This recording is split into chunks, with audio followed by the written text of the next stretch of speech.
Bismillahirrahmanirrahim. Assalamualaikum warahmatullahi wabarakatuh. Bismillah, hamdan wa syukran lillah, salatu wassalamu ala rasulillah, la haula wa la quwata illa billah. Teriring doa dan salam semoga hingga kesempatan kali ini kita senantiasa dalam keadaan sehat walafiat dan tidak kurang satu apa. Amin amin ya rabbal alamin. Puji syukur kepada hadirat Allah yang telah memberikan kesehatan khususnya bagi saya yang 2 hari ini alhamdulillah dikaruniai nikmat demam, batuk dan pilek, sehingga dengan sakit itu saya mendapatkan banyak sekali pelajaran. Dan malam ini saya ingin sharing beberapa hal tentang apa yang saya dapatkan dari sakit yang kemarin. Meskipun sakit flu itu ternyata nikmatnya luar biasa. Pelajaran pertama yang dapat kita ambil atau saya dapatkan kemarin adalah bahwa sakit itu, sehat itu sangat mahal.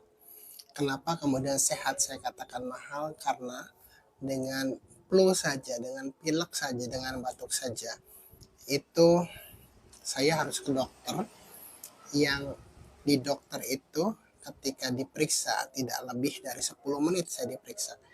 Tapi kemudian berapa uang yang harus saya keluarkan atau saya harus bayar atas jasa dokter tersebut tidak kurang dari 300.000. Betapa mahalnya sehat itu. Belum lagi saya harus minum obat yang tidak ada obatnya yang enak. Obatnya pahit semua. Pahit semua. Ada 4 obat yang harus saya minum. 1 hari 3 kali. Dan dari 4 berarti 12 butir yang saya harus minum setiap hari. Dan itu rasanya nggak ada yang manis, semuanya pahit. Jadi mengingat sehat itu mahal, maka sudah sewajarnya kalau kemudian kita menjadikan gaya hidup sehat ini sebagai sebuah kebutuhan, bahkan mungkin keharusan. Karena dengan sehat itu kita bisa banyak mendapatkan atau memanfaatkan sehat itu sebelum sakit kita datang. Karena dengan sakit itu aktivitas kita itu jadi sedikit terhambat, terganggu karena kondisi badan yang tidak fit. Ibadah kita pun, sholat kita pun jadi kurang nyaman karena mungkin perasaan kemarin saya rasakan kepala agak berat, kemudian badan juga lemas, jadi kurang optimal dalam menjalankan ibadah. Maka menjaga kesehatan adalah sebuah kebutuhan, maka menjaga kesehatan adalah sebuah kewajiban. Karena untuk sehat itu, dengan sehat itu kita bisa menjalankan ibadah dengan tenang, dengan nyaman, dengan lebih optimal lagi. Itu pelajaran yang pertama, bahwa sehat itu mahal. Kemudian yang kemarin saya rasakan selama 2 hari sakit itu, semua makanan yang biasanya menjadi favorit saya, baik itu bakso, baik itu ikan bakar, semuanya terasa pahit, semuanya terasa asin, gak ada yang nikmat.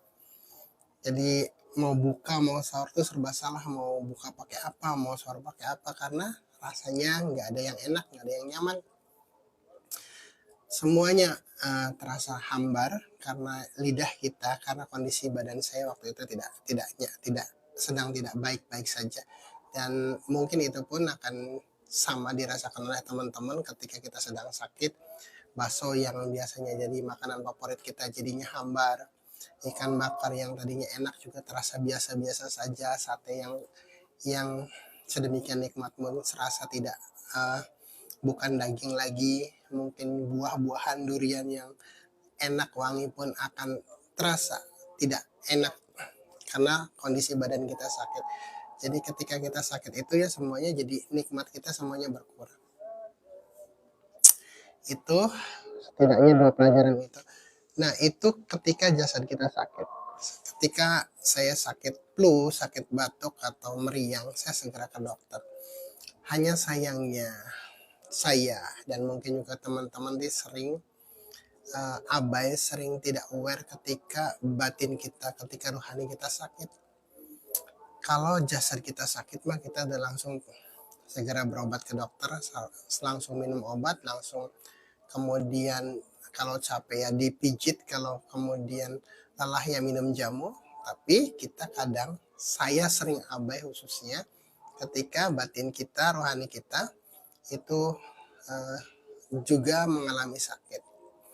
Kalau sakit rohani, tanda-tandanya beberapa indikator bahwa rohani kita, bahwa batin kita sedang sakit, yaitu yang pertama malas ibadah.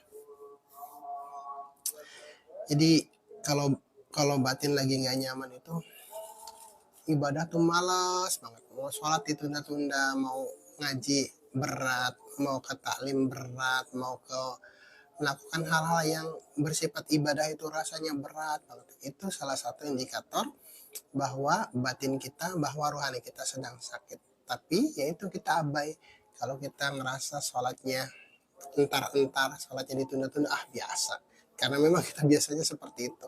Sholat zuhurnya jam 2, sholat asarnya jam 5, sholat maghribnya jam 7, sholat isanya jam 8, tahajudnya lewat, subuhnya kebablasan. Itu memang kebiasaan, sehingga kita tidak merasa bahwa ketika kita malas ibadah itu kita tidak merasa bahwa batin kita sedang sakit. Kita merasa bahwa rohani kita sedang baik-baik saja. Padahal ketika datang rasa malas untuk ibadah, itu sama seperti ketika kita makan makanan yang enak tapi terasa pahit di lidah kita. Ibadah itu sebuah kenikmatan, sebuah jamuan dari Allah yang untuk kita nikmati, tapi karena rohani kitanya sakit, maka jamuan dari Allah, fasilitas dari Allah yang berupa ibadah itu tidak lagi terasa nikmat. Sama kayak tadi, yang makan dan minuman yang enak pun terasa hambar di lidah kita ketika kitanya sedang sakit. Maka ketika kita tidak merasa nikmat dalam menjalankan ibadah, sangat boleh jadi itu merupakan indikator bahwa rohani kita sedang sakit. Yang kedua, bahwa indikator kedua sakitnya rohani adalah kita cenderung kupur. Saya ulang, bahwa indikator yang boleh jadi menjadikan indikasi sakitnya rohani kita adalah bahwa kita cenderung kupur. Kita akan banyak lalai untuk bersyukur. Kita akan lupa menikmati sehat kita. Kita akan lupa kemudian bersyukur atas nikmat sehat. Kita lupa bersyukur atas nikmat rezeki kita, nikmat keluarga dan anak istri kita, nikmat lapang kita, nikmat luang kita, nikmat kita bekerja, nikmat kita kemudian bisa berjalan, nikmat kita bisa kemana-mana, nikmat kita memiliki teman yang baik, nikmat kita memiliki guru yang bijak. Itu abai. Ketika rohani sakit, kita boleh jadi akan sering menyalahkan guru. Guru saya mah biasa-biasa saja, saya nggak merasa mendapatkan apa-apa. Itu salah satu indikasi bahwa rohani kita sedang sakit. Atau ketika kita kemudian dikasih pekerjaan, kita ngeluh. Kita pengennya kerjanya yang nyantai tapi gajinya yang besar. Kemudian ketika kita waktu luang, kita punya waktu luang, kita pengennya leha-leha, malas-malesan, rebahan saja, tidak mempergunakan waktu luang itu untuk perbaikan dan kebaikan diri kita. Tidak perlu memikirkan kebaikan orang lain dulu selama kita belum bisa kemudian berupaya untuk memperbaiki diri kita. Jadi ketika waktu luang itu kita abaikan, kita lalai, kemudian kita sekedar menghabiskan waktu saja, maka boleh jadi itu indikasi bahwa rohani kita sedang sakit. Rohani yang sehat pasti akan menggerakkan, akan menjadi energi bagi jasad kita untuk melakukan sesuatu yang bermanfaat bagi dirinya, bagi diri kita. Kemudian rohani yang sakit juga boleh jadi akan mengirimkan sinyal. Sinyal lain dari sakitnya rohani adalah bahwa kita akan cenderung bangga diri. Kita selalu membanggakan amal kita. Bahwa saya ahli riyadhah, bahwa saya yang paling rajin ke taklim, bahwa saya yang paling dekat dengan guru, bahwa saya yang paling alim, bahwa saya paling pinter, bahwa saya yang paling dedicated dan lain sebagainya.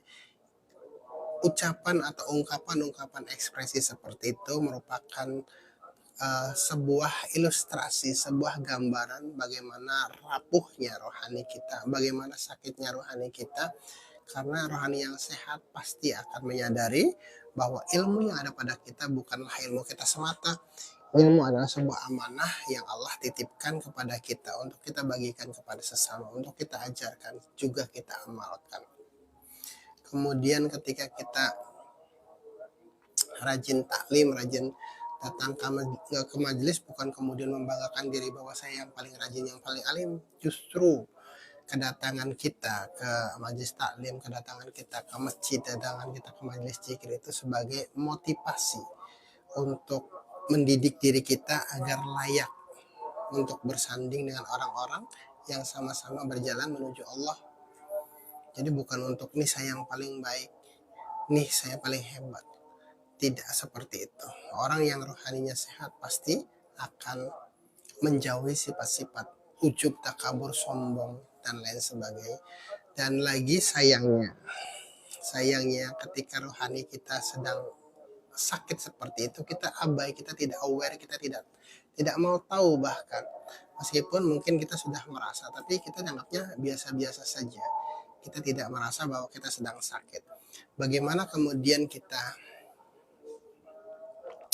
bisa mengetahui atau setidaknya bisa mendeteksi bahwa rohani kita sedang sakit?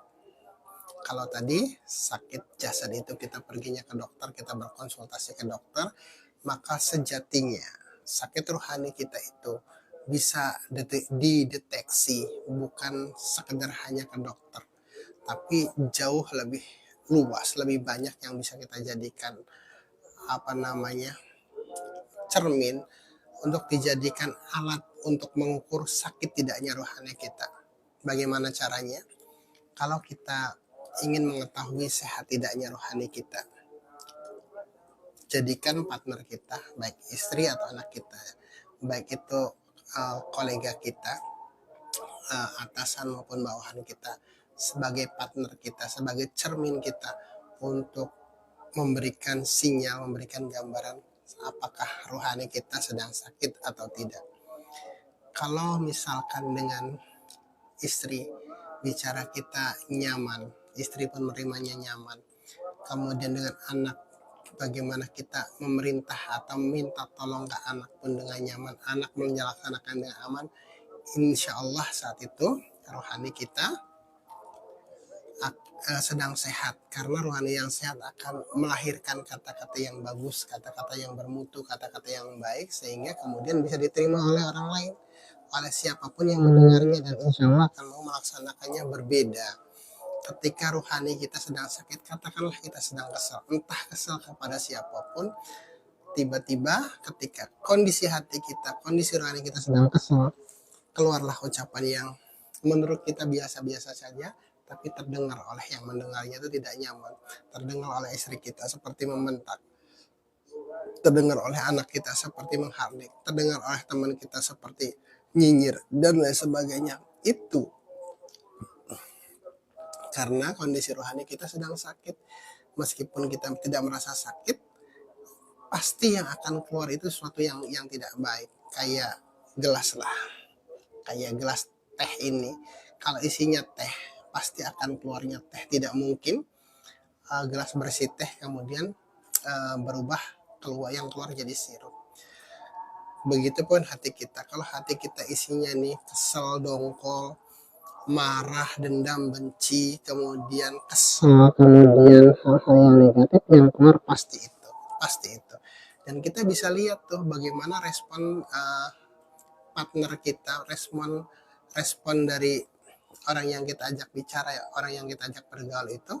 Kalau respon mereka tidak baik, pasti, kalau kitanya tidak baik, pasti responnya akan tidak baik. Dan itu salah satu indikasi bahwa saat itu batin kita sedang tidak nyaman, tidak baik-baik saja, atau sedang sakit. Kemudian juga kita bisa ngobrol nih dengan guru, diskusi. Nah, salah satu rohani yang sakit itu juga malas, atau bagaimana ya, enggan menerima nasihat, enggan menerima masukan-masukan sebagus apapun petuah guru, sebijak apapun kata-kata guru, sedalam apapun apa yang guru sampaikan pasti akan mental, tidak akan masuk ke hati kita. Akan guru menyampaikan itu mah udah biasa, saya juga sering dengar. Kemudian guru menyarankan untuk ini, itu mah kayaknya nggak sesuai dengan yang saya harapkan. Selalu akan ada apa namanya, ada penolakan dari hal-hal yang baik. Itu juga salah satu indikasi bahwa rohani kita sedang sakit. Kayak tadi, kayak kita sedang sakit itu, makanan yang enak sekalipun rasanya tidak nikmat. Begitupun ketika rohani kita sedang sakit, maka sebagus apapun wejangan, sebijak apapun nasihat, setinggi apapun ilmu, itu akan mental, tidak akan masuk ke dalam hati kita, bahkan kita cenderung membantahnya. Jadi ketika kita sudah bantah-bantahan sama guru, itu boleh jadi salah satu indikasi bahwa hati kita sedang sakit, bahwa anak kita sedang tidak sehat. Sering loh ada orang yang bantah-bantahan menyampaikan ini, kemudian karena dia merasa lebih alim, membantahlah dengan dalil-dalil gitu. Padahal etikanya, meskipun mungkin kita tahu, sudah tahu, tapi ketika guru menyampaikan hal yang sama, ya kita ngerem. Kita nggak harus membantah atau kemudian mendebat guru dengan keilmuan kita. Kata orang Cirebon tuh ada pepatah, sedur-dure punuk beli bakal ngelewihi endas. Jadi setinggi-tingginya punuk kita nih tidak akan melebihi tingginya kepala kita. Artinya apa? Kita selaku murid itu tidak mungkin melebihi kapasitas guru. Meskipun secara keilmuan mungkin kita sebagian keilmuan kita ada yang lebih baik dari guru, tapi dalam hal lain guru pasti punya kelebihan dari kita. Itu pasti. Yang jelas pengalaman, yang jelas bagaimana beliau sudah mengalami apa yang belum kita alami. Yang itu yang menjadikan kita kemudian tidak boleh mendongakkan kepala, tidak boleh kemudian mendebat guru. Berdiskusi itu beda dengan mendebat ya. Kalau berdiskusi oke, kita bertanya oke, tapi kalau mendebat itu unadab kata anak-anak sekarang, itu kurang beradab lah. Jadi ada banyak sekali yang bisa kita jadikan cermin, dijadikan barometer apakah sehat tidaknya rohani kita, itu ya seperti itu. Karena bedanya sakit rohani dengan sakit jasmani itu, kalau sakit jasmani kita lebih tahu dari orang lain. Kayak saya batuk, saya paling tahu bahwa bagaimana rasanya batuk itu. Tenggorokannya kering, hidung mampet, kepala, kemudian nyut-nyutan, dada sakit, itu saya yang paling tahu. Orang lain tidak akan merasakan, meskipun saya sampai mungkin batuknya termehek-mehek, orang lain tidak akan pernah merasakan bagaimana sakitnya batuk itu. Berbanding terbalik kalau kemudian yang sakit itu rohani kita, itu pasti orang lain yang lebih tahu daripada kita. Kita mah ngerasa baik-baik saja, kita ngerasa kita tidak sombong, kita ngerasa kita tidak ego, kita merasa kita biasa-biasa saja, kita tidak pernah merasa kita tidak pernah nyindir orang, kita tidak pernah kemudian ngomongin orang, kita merasa ya baik-baik saja lah. Tapi penyakit rohani itu justru orang lain yang lebih hafal dari kita, meskipun bukan pembenci kita, meskipun bukan hater kita, tapi orang yang di luar diri kita itu jauh lebih mudah melihat bagaimana kondisi rohani kita. Makanya itulah kenapa kita perlunya punya teman, punya partner, punya guru itu ya, untuk bisa kemudian menjadi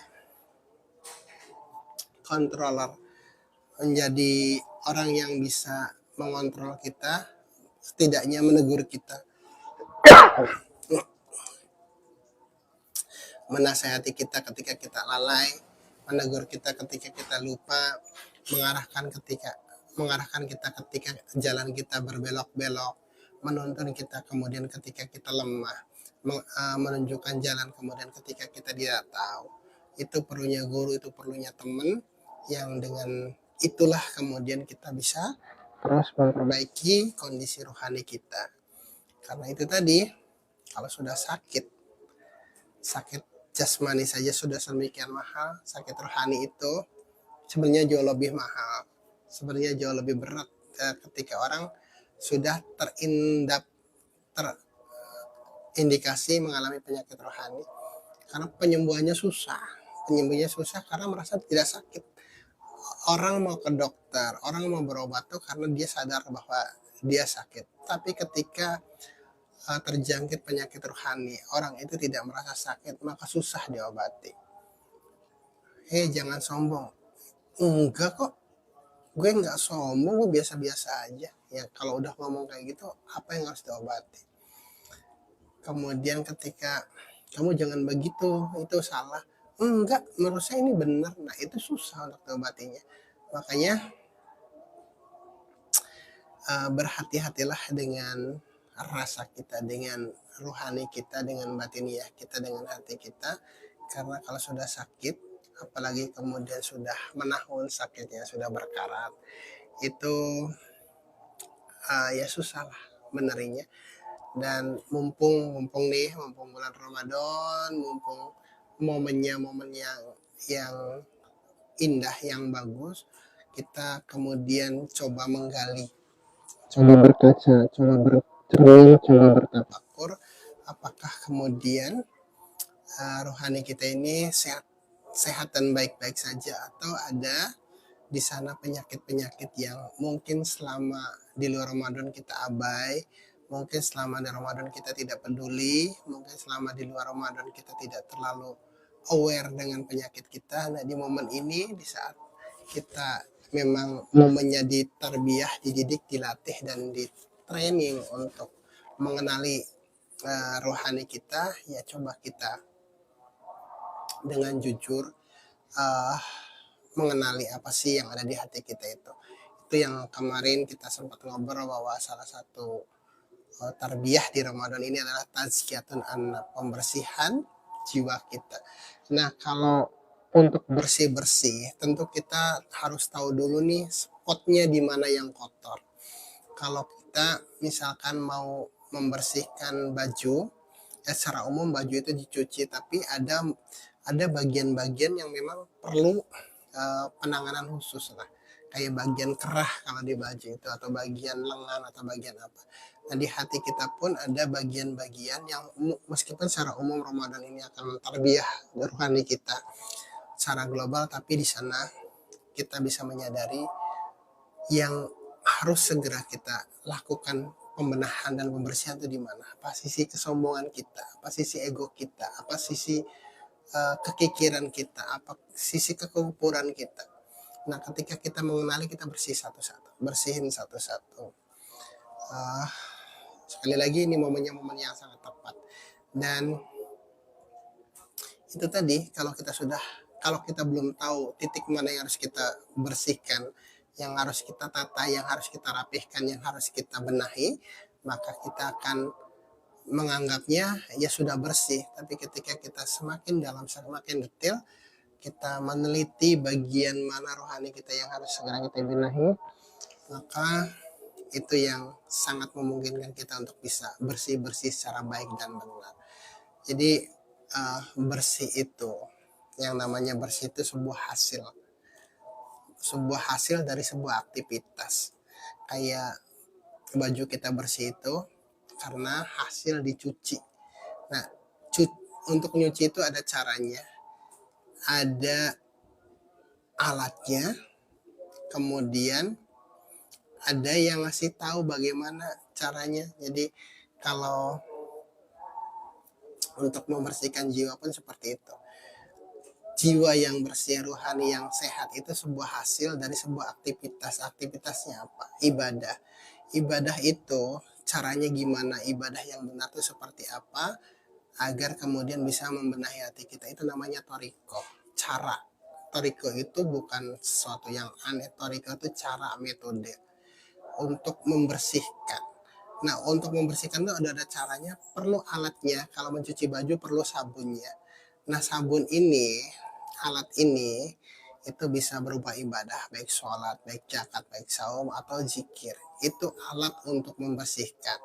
Jadi bersih itu sebagai sebuah hasil, kemudian ada caranya itu namanya thariqah, kemudian alatnya ini, sabunnya ini bisa berupa amal ibadah, bisa sholat, bisa zakat, bisa saum, bisa zikir. Khusus kalau zikir ada, kalau kita di zikir nih, di majelis-majelis zikir itu ada tasawuf, ada thariqah, ada talqin zikir. Nah itu ketiganya tuh merupakan satu kesatuan. Dari tasawuf itu secara sederhana artinya suci. Nah suci ini sebagai hasil dari amaliyah kita.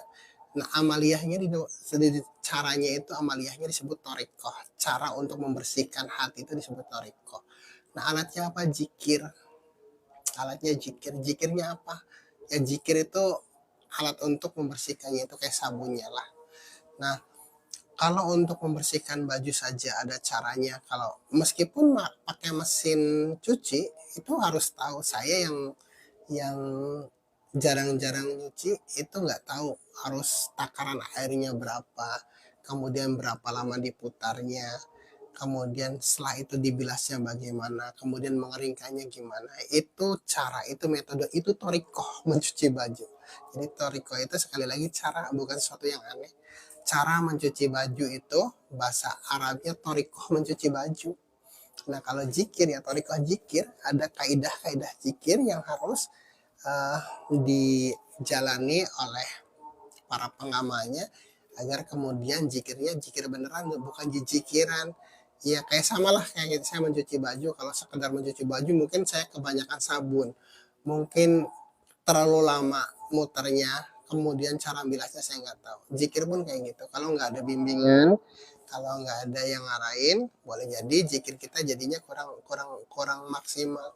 Nah cara untuk berzikir orang yang mengarahkannya itu disebut mursid, dan cara yang diajarkannya itu talqin. Jadi talqin itu apa namanya, SOP lah, petunjuknya ini loh, ngamalin zikirnya seperti ini, bacaannya ini, cara ngamalinnya ini, kemudian caranya begini, hasilnya akan begini. Itu namanya talqin. Jadi bukan hal yang aneh, bukan suatu yang kemudian orang-orang jadi takut thariqah, karena thariqah itu katanya orang jadi pada stres karena ngamalin thariqah. Enggak, thariqah itu justru dia sangat diperlukan, bahkan boleh jadi wajib, karena wajib dalam tanda kutip ya, karena tadi untuk nyuci mobil, untuk nyuci baju aja kita perlu harus tahu caranya. Kalau kita nyuci mobil misalkan, contoh lagi ya, kalau kita nyuci mobil nih pakai sabunnya yang terlalu keras, boleh jadi catnya jadi rusak. Tapi kalau kita nggak pakai sabun, kotorannya jadi nggak hilang. Zikir pun seperti itu. Kalau zikirnya misalnya overdosis nih, ada banyak kasus orang-orang yang mengamalkan zikir tanpa bimbingan, mohon maaf, jadinya malah stres. Itu benar karena nggak dibimbing, karena nggak ditalkin, nggak tahu caranya, nggak tahu metodenya, ya akhirnya overdosis, akhirnya jadi stres. Kalau yang ditalkin, zikir yang ditalkin, yang dibimbing oleh guru, yang memang diamanahi oleh pendahulunya untuk mentalkin kita, insya Allah nggak ada orang stres karena zikir. Zikir itu justru menenangkan kok jadi stres tuh aneh. Kecuali itu salah caranya, salah jalannya, salah yang membimbingnya. Maka cari guru tuh yang sudah, bukan harus masyhur secara tidak harus terkenal di TV, tidak harus terkenal mubalik yang tidak, tapi minimal, bukan minimal, yang wajib harus kita cari guru itu mutabar, orang yang memang memiliki sanad keilmuan dan sudah mendapatkan mandat untuk mentalkin kita. Jadi itu pentingnya guru, itu pentingnya. Kemudian kita ditalkin itu kayak gitu, agar kita punya sibkoh, punya pegangan, punya penanggung jawab lah untuk mengamalkan ilmu itu. Ada banyak ilmu itu ya seperti pisau, seperti pedang yang bermata dua. Kalau kita bisa menggunakannya ya insya Allah akan bermanfaat bagi kita. Tapi ketika kita salah menggunakannya, salah memakainya, jadinya salah, jadi malah mencelakai kita sendiri. Jadi itu, sekali lagi, kalau di zikir itu ada tasawuf, ada thariqah, ada zikir, ada talqin zikir. Jadi tasawuf itu sebagai hasilnya, sucinya, bersihnya, thariqah itu cara untuk mencapainya, zikir itu alatnya, dan talqin zikir itu bagaimana bibitnya itu untuk diamalkan tuh apa, bagaimana cara mengamalkannya, apa bahasa Sundanya, dipapatahan, dibimbing, diarahkan, di-guide, kayak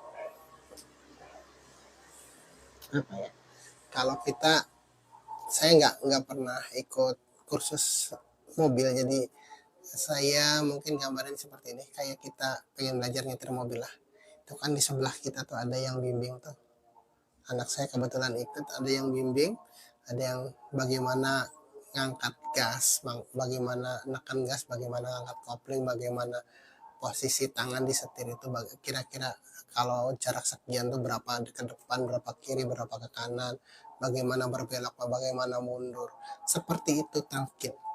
Nah, kalau belajar mobil aja harus ada yang bimbing, apalagi belajar zikir yang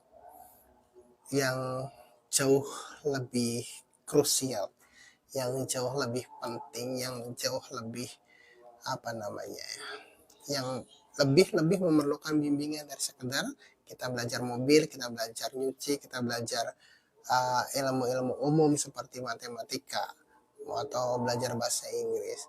Yakin kayak saya nih, karena nggak pernah ikut kursus bahasa Inggris sampai sekarang pun bahasa Inggris saya masih belepotan, bahkan kadang-kadang pronunciation saya itu ditertawakan, meskipun artinya benar, tapi karena pronunciation saya itu gak pernah dilatih oleh seorang profesional, ya jadinya meskipun ngomong bahasa Inggris kayak bahasa Sunda aja jadinya.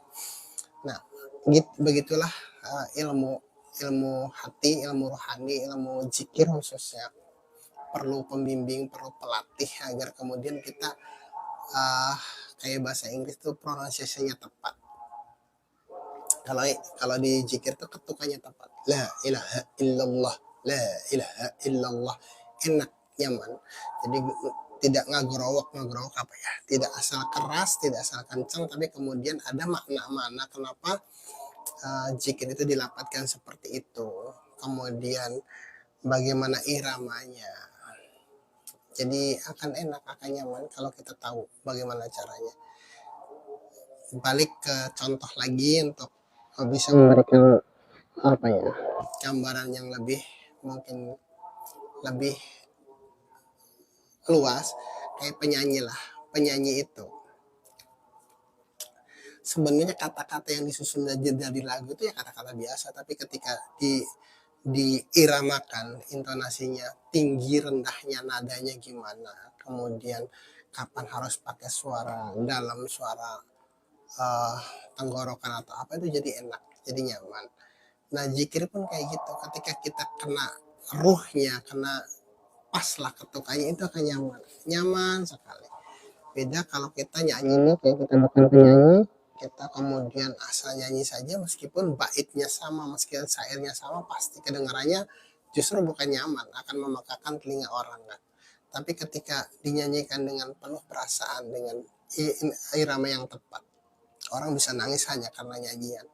Nah, itu nyanyian. Bagaimana kemudian kita berzikir tapi nggak nangis? Aneh. Ya bukan aneh, karena itu kita nggak tahu cara zikirnya yang benar. Jadi zikir itu menyebut nama Allah, nama Tuhan kita. Bagaimana mungkin kita tidak tersentuh dengan lafaz Allah itu? Sementara kita sampai kadang-kadang histeris ketika manggil orang yang kita kagumi, sampai teriak-teriak. Tapi ketika kita manggil nama Allah, kita nggak merasa apa-apa tuh aneh. Karena apa? Karena kita nggak tahu cara manggilnya. Kita nggak tahu cara manggil yang benar seperti apa, adabnya seperti apa. Itu yang perlunya dari talqin zikir itu. Beda banget. Ya persis lah kalau kita nyanyi, penyanyi asli dengan kita yang bukan penyanyi itu, meskipun suara kita mungkin lebih lantang, mungkin power kita lebih kuat, tapi ketika iramanya nggak kena, ketika kita tidak tahu nadanya yang tanda kena ke hati, zikir pun kayak itu. Zikir mau selama apapun, mau sekeras apapun, kalau tidak dilandasi dengan sesuatu yang guru talkinkan, itu akan terasa beda banget. Tapi setelah kita tahu tuh talkin nyebut nama Allah tuh, masya Allah, Allah, Allah itu ya sesuatu banget lah, tidak bisa digambarkan dengan kata-kata. Tenang itu seperti apa, nyaman itu seperti apa, kita hanya akan bisa merasakannya kalau kita mengamalkan zikirnya. Untuk itu jangan takut berzikir, jangan takut ikut torikoh, jangan takut kemudian kalau sudah ikut zikir itu jadi nggak kaya kan ya. Ada yang takut kayak gitu, kalau saya udah ikut belajar zikir nanti nggak boleh kaya. Siapa bilang? Orang yang ahli zikir kaya itu banyak banget, sementara orang yang miskin nggak ikut zikir ya banyak juga. Jadi tidak ada alasan logis kalau kemudian zikir dikaitkan dengan tidak kayanya seseorang. Orang yang belangsak, yang tidak ikut zikir kemudian belangsaknya banyak. Justru zikir itu untuk menata kehidupan kita, agar ketika kita dalam keadaan lapang ya kita tetap stabil, ketika kita dalam keadaan yang kurang nyaman juga kita tetap stabil. Stabilitas temperatur batin itulah yang kemudian kita dapatkan dari zikir. Itu semoga bermanfaat khususnya bagi saya. Billahi taufiq wal hidayah. Assalamualaikum warahmatullahi wabarakatuh.